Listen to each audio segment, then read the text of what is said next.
The top business stories live from the Sky newsroom. UK unemployment rises for the fifth consecutive month to a four-year high following the Chancellor's national insurance increase. Donald Trump threatens to cut billions of dollars of subsidies for electric cars. We'll ask what it means for Elon Musk. Plus, as wage growth slows, is the lipstick effect still the benchmark indicator in beauty industry spending?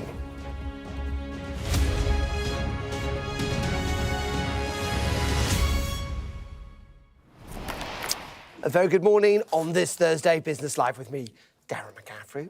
UK unemployment rose for the fifth consecutive month in June, while wage growth slowed. That's according to the ONS this morning. Employers cut the number of payroll staff by 25,000 between April and May.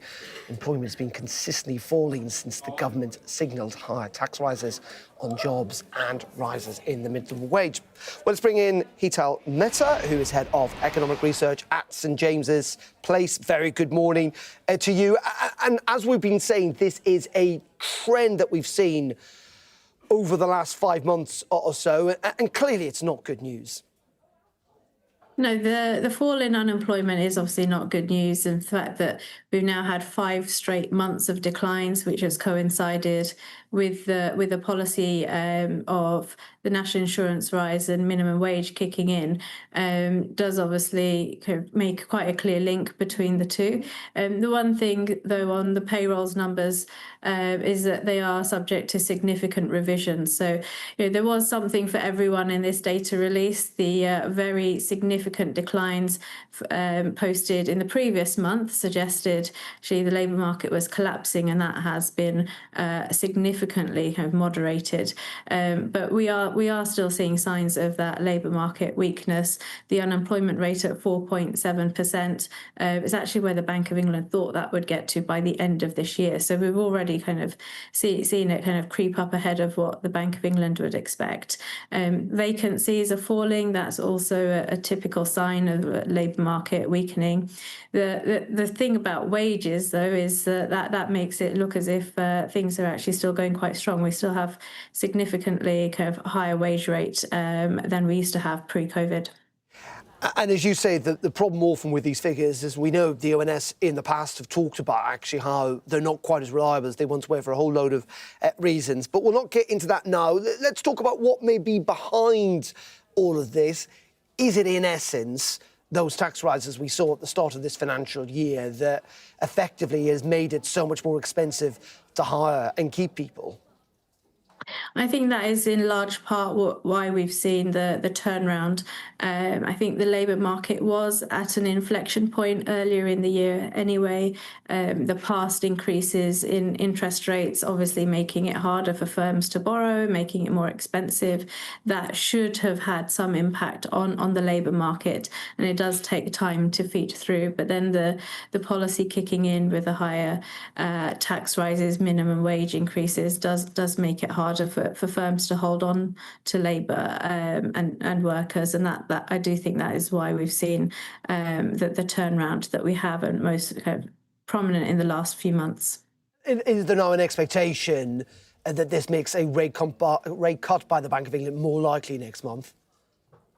I think so. I think generally markets have been very attaching high probability to a rate cut in August. It coincides with the monetary policy report. It's in line with the quarterly cadence that the bank has guided us to. So I think August is very likely to happen.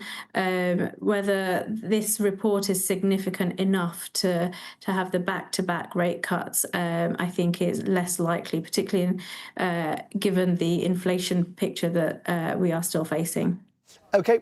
Really appreciate your time this morning. As you say, those job figures going to feed into the wider economic narrative. Thank you very much indeed. And we will have more on the impact they may well have on the economy and the challenges facing the Chancellor on the Money blog. All you need to do is scan the QR code on your screen right now, and that will take you through to the latest money news. Now, Tesla is the company that made Elon Musk the richest man in the world. However, the electric vehicle manufacturer is now facing a crisis. President Trump has threatened the withdrawal of billions of dollars of government subsidies after a very public falling out with Elon Musk. Well, analysis by Sky's data and forensics team reveals the cuts could seriously impact the car maker's future. Paul Kelso has been looking into this for us. Come here. Take over, Eli, just take over. It's the bromance that drove Donald Trump to the presidency. Elon Musk's millions that helped him get elected repaid with a job cutting billions from federal budgets and turning the White House into a Tesla showroom. But the love-in has hit the brakes after the president cut subsidies worth billions of dollars every year to Tesla, raising questions about its viability.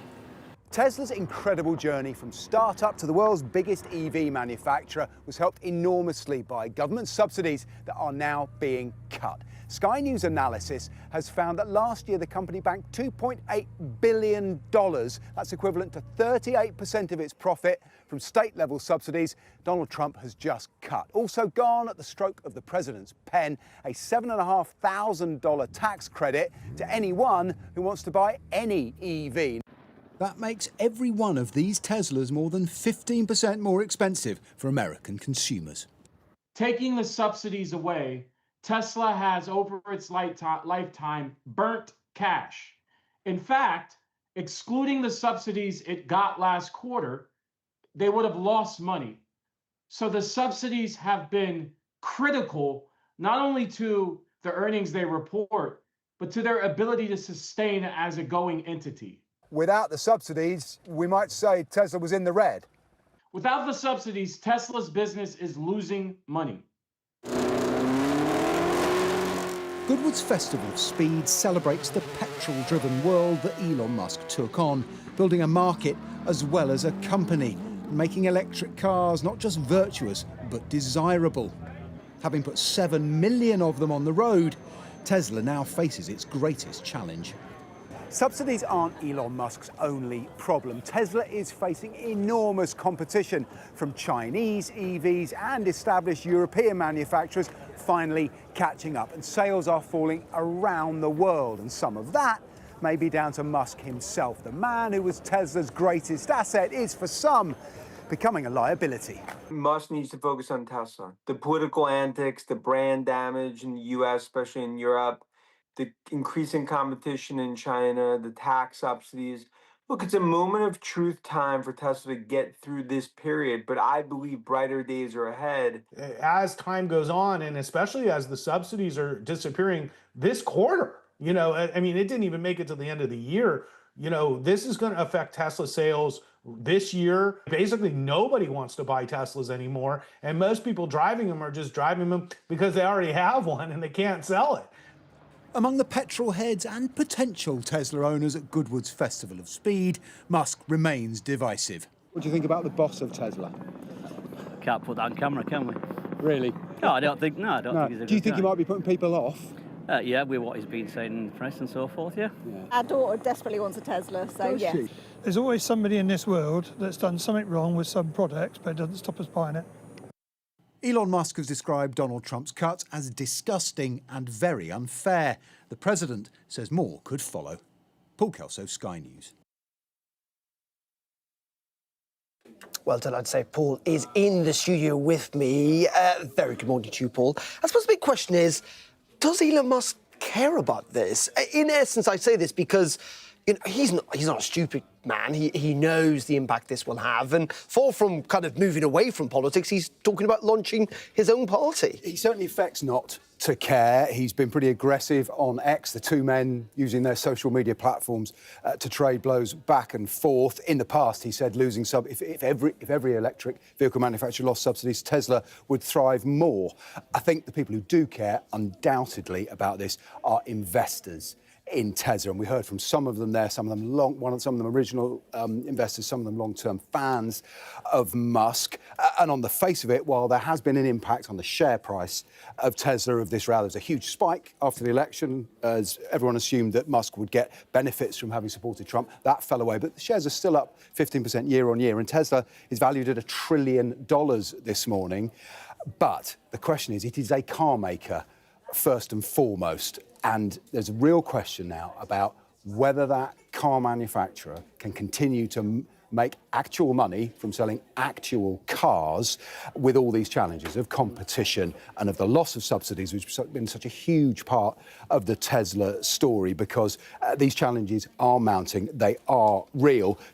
And the question is whether the valuation of that stock is realistic. Most of the value in Tesla is in its future potential, its AI potential, its self-driving potential, which many believe hasn't gone so well. Just give you an idea of where the valuation is. Tesla is currently valued at 200 times its future earnings. Ford is valued at 9 times its future earnings. It's more than 4 times the valuation of Nvidia, which is actually going to make the hardware for AI. So there's an enormous amount of faith on Wall Street still in Musk himself. Are you suggesting, Paul, that Tesla might be overpriced? I'm not qualified to say, Darren, but some of the people we've spoken to are. And the issue here is whether that value in Musk himself, whether it's been devalued so much by the breakdown of the relationship with Trump. OK, Paul, always a pleasure. Thank you very much indeed. Let's have a look at how the markets are doing this morning.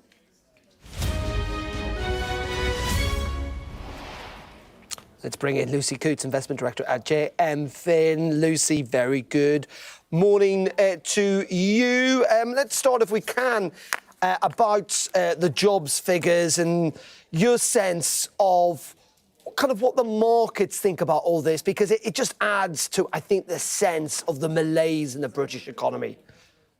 Yes, it does. So the numbers are higher than the market has expected, but in the balance, we also have higher wage growth. And so this creates a very complex background for the Bank of England to deal with. So we're waiting for rates to be cut, but there's this sort of conflict of evidence. We've got inflationary pressure because of the wage growth. And then, when are they going to cut rates? And we still think there are 2 rate cuts before the year end, and then they will accelerate through next year. About employment rates, we've seen this morning Jaguar Land Rover announcing it's going to cut 500 management jobs. And that may be, in some ways, given the trouble that firm has found itself in recently, probably not a surprise, is it? It isn't a surprise, but actually it's only in March that it announced bumper results. But since the tariffs imposed by the Trump administration have come into play, we've seen a fall and over negotiation from 27.5% to 10%. But, they were 2.5%. That was the tariff. So this business has got to absorb an awful lot. And then you look at the brands within the group, such as the Defender, its best-selling car. That's made in Slovakia, and that is still subject to 27.5% tariff. So it's got to cut costs somewhere. And, luckily, it's only 1.5% of its UK workforce. Talk to me, if you can, about advertising, because we're seeing different companies do quite well. Publicis today saying it's actually, the French-based company doing well in terms of growth forecasts. WPP under a bit of pressure, and an industry on the whole that is absolutely worried, possibly more than any other, about the impact of AI at the moment. Yeah, indeed. And I think this has been questioned of the CEO today, and he sort of dismissed the likes of Meta, saying that, its customers, its clients are intelligent and they just don't want one platform.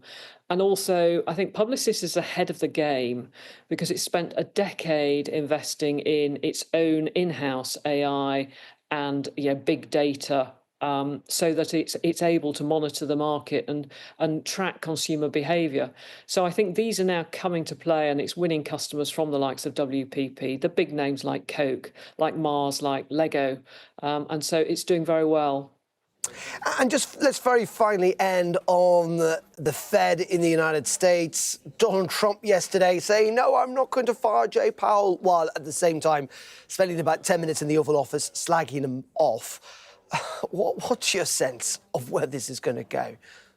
Well, I think it's difficult to predict exactly what's going to happen. There's a lot of pressure on Powell, and I suspect that his replacement, which will be announced anyway in the coming weeks, will be obviously appointed to favour higher or faster rate cuts.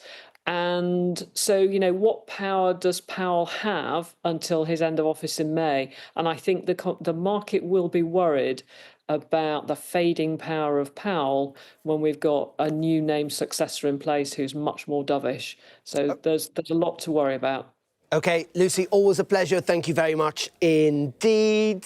Lucy Coots there. Let's return now to the jobs market and speak to Sakinda Singh Cassidy, who joins us live, Chief Executive of Xero, an accounting firm and the former president at Google. Very good morning to you. I suppose the first question is a rather obvious one.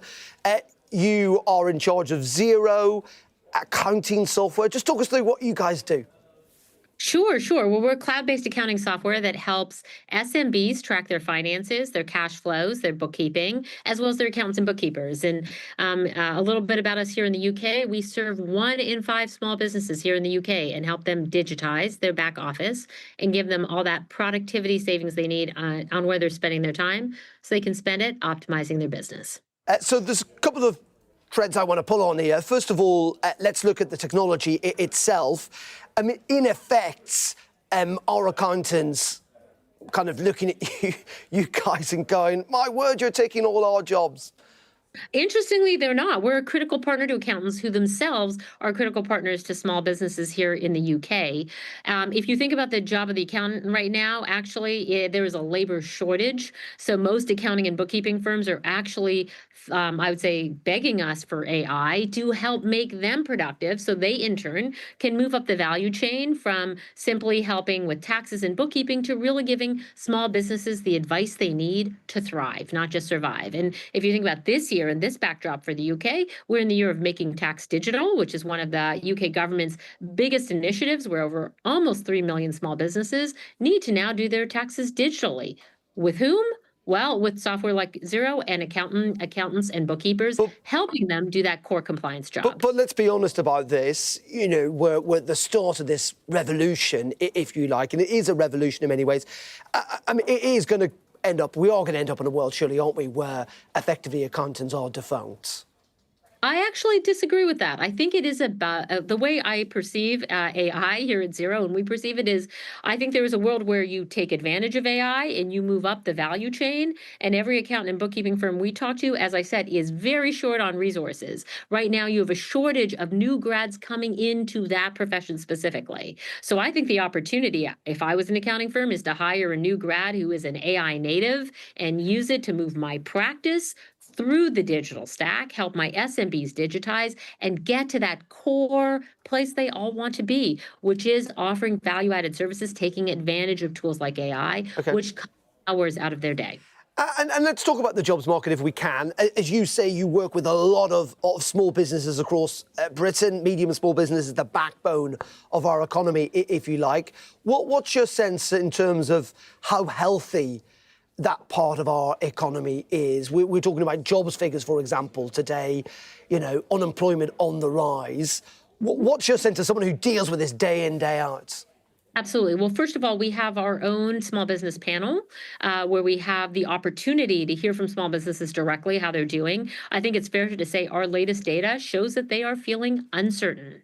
Now, what happens when SMBs are feeling uncertain? If you're uncertain, you're holding off on big investment decisions. You may be holding off on adding that extra person when we talk about the unemployment figures today.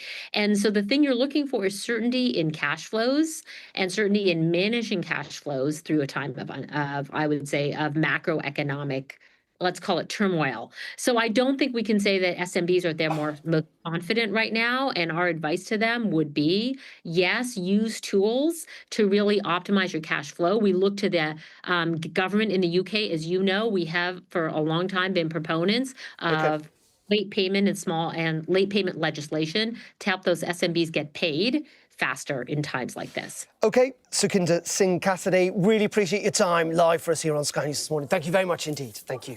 Thank you.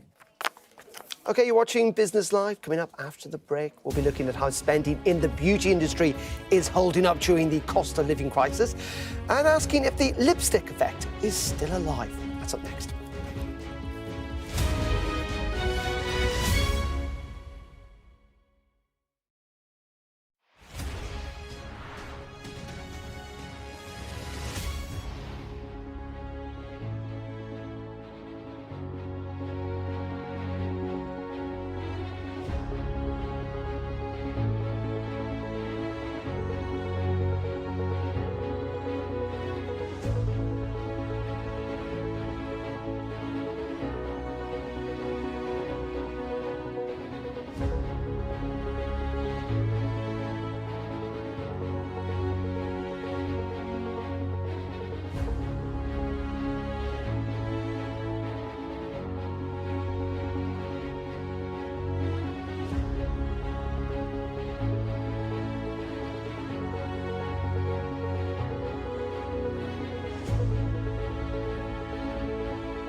I'm Stephen Murphy, and I'm Sky's Ireland correspondent based here in Dublin. The waters of Ireland and Britain should be home to great white sharks. If there are great white sharks in this area, there's no reason they wouldn't come here to feed. It's basically a buffet on a beach. This could be not only a record-breaking storm, but potentially the most dangerous storm ever to hit Ireland.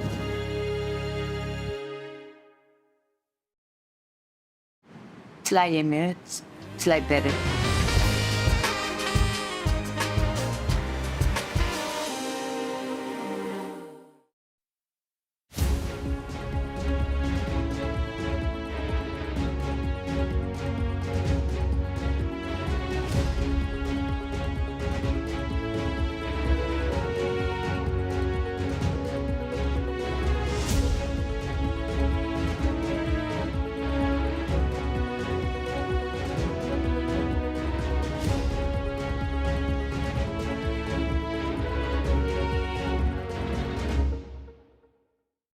Flying minutes, fly better. Thank you. Very welcome back. Now, the lipstick effect has been a consistent measure of the health of the beauty industry for nearly 2 decades. The theory suggests that consumers may still be willing to buy smaller luxury goods while cutting costs elsewhere. But as ONS data today points to slower wage growth and lower employment, is that still accurate? Well, delighted to say it, we can speak to Jeroen Temperman, who is Chief Executive of GHD. Very good morning to you. And I'm going to ask that question is, what is the health of your industry? Are people still willing, I should say, in these slightly tough economic times to go out and buy some luxury goods? Well, GHD is now 25 years old, and we are present in more than 30 countries around the world. So it's a British brand that has been traveling the world. We have our R&D centers in Cambridge, and we are now developing styling tools that have intelligent algorithms that are monitoring heat 200 times per second. So we have experience in this industry, and of course we acknowledge that it's a turbulent world, but what we also have seen is that the beauty industry is very resilient in these times. And I think that the more you innovate, you always have to innovate to create added value for the consumer. And as long as you do that, even in these times, good brands will be very successful because of the resilience of the industry. And artificial intelligence, as we just innovated a week ago. We did an innovation that is driven by artificial intelligence that really is driving that customer experience. Jeroen, about this idea of AI, we seem to spend all the time talking about how it is changing industry after industry and the upheaval it may well cause. I would have thought that in many ways the beauty industry would be more resilient to it, that kind of personal interaction and suggestion would weigh more heavily than I don't know, AI bots and transforming technology?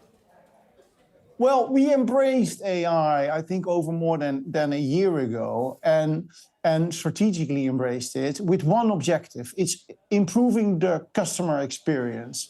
And to the example that I just gave, which is that, for example, we launched that new curling range. And would you imagine that you could create hundreds and hundreds of looks for the end consumer? And the AI tool helped us to create the hundreds of looks. So how does it work? You go to the website, you got 5 simple questions, and with these 5 simple questions, your AI agents will give you the perfect recommended tool for the look that you want. So it's all about improving the customer experience where it does have an added value. OK, Jeroen, we really appreciate your time this morning and good luck with, as you say, making the beauty industry as innovative as it can be. Thank you for joining us here on Business Live. Thank you. Just to bring you up to date with a little bit of breaking news coming into us here at Sky News, you may remember that an Israeli strike on the only Catholic church in Gaza. We were reporting this morning had resulted in several casualties. Well, it's now been confirmed from the Vatican that 2 people have died. The statement from the Vatican saying that it is with great sorrow they can confirm that 2 women have died as a result of an apparent Israeli attack on the Church of the Holy Family this morning. May they rest in peace. And that Vatican sources are saying that the priest who had been injured has been injured but is not in a serious condition. So confirmation from the Vatican that following an Israeli airstrike on the only Catholic church in Gaza, that 2 women have died as a result of that strike. Gareth will have more on that at the top of the hour at midday, alongside the rest of today's news. Do stay tuned for that. I'll be back with Business Live, though, this afternoon at 4:30. Do join me then, if you can.